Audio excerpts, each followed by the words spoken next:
MapDad here, making the decision to spend a 3-day chunk of the holiday season with tens of thousands of my closest friends at Universal Studios in Florida.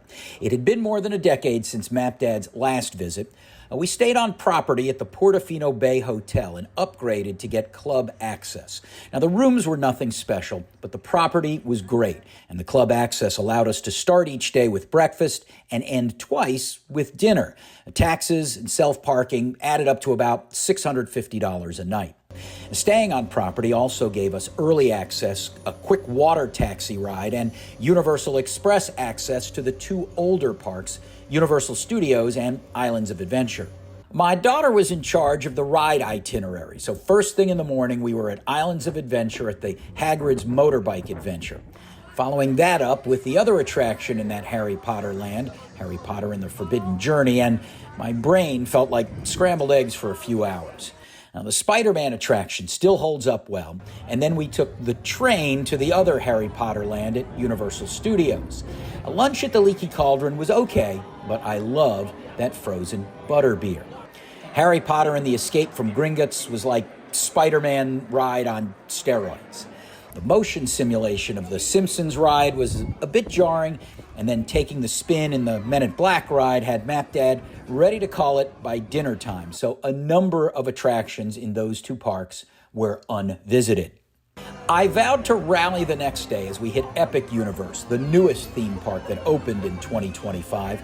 It's a 15-minute bus ride from Portofino Bay to Epic Universe, and we were there at 9 a.m. at the rope drop, and a sea of people surged to Super Nintendo World. And with good reason.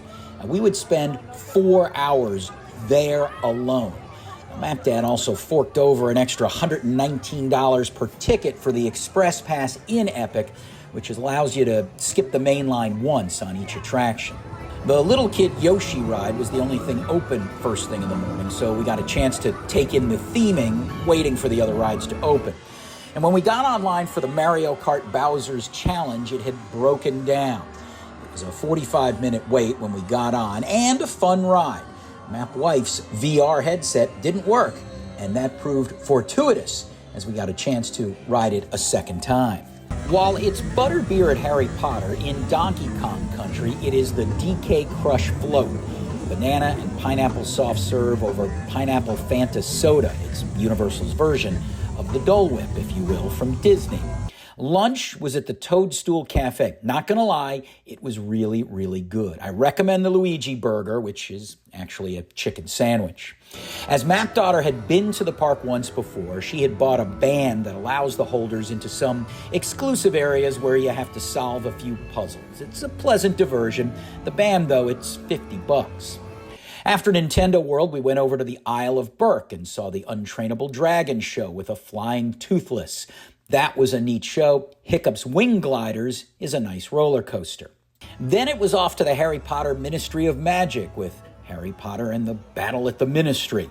Another motion simulator mixed in with animatronics. Not as jarring as some of the other rides. A pretty neat adventure, though. We also caught the Le Cirque Arcanu show, based on the Fantastic Beasts stories. Dark Universe, that was the last of the 4 lands we visited. I took a pass on the Curse of the Werewolf coaster, but I highly recommend the Monsters Unchained attraction. Another motion simulator. The animatronics, though, are next level.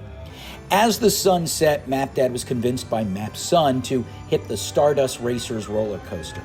I recall a colleague telling me that it was a smooth ride. He was right. Still pretty intense, but enjoyable. And the night ended with a stop at the Blue Dragon restaurant next to the Helios Hotel. A good meal overall. The calamari was a highlight. A great first impression from this new park that even on a holiday weekend didn't feel too overwhelming when it came to the crowds. I'd certainly go back. I'm MapDad, hoping to point your travel in the right direction.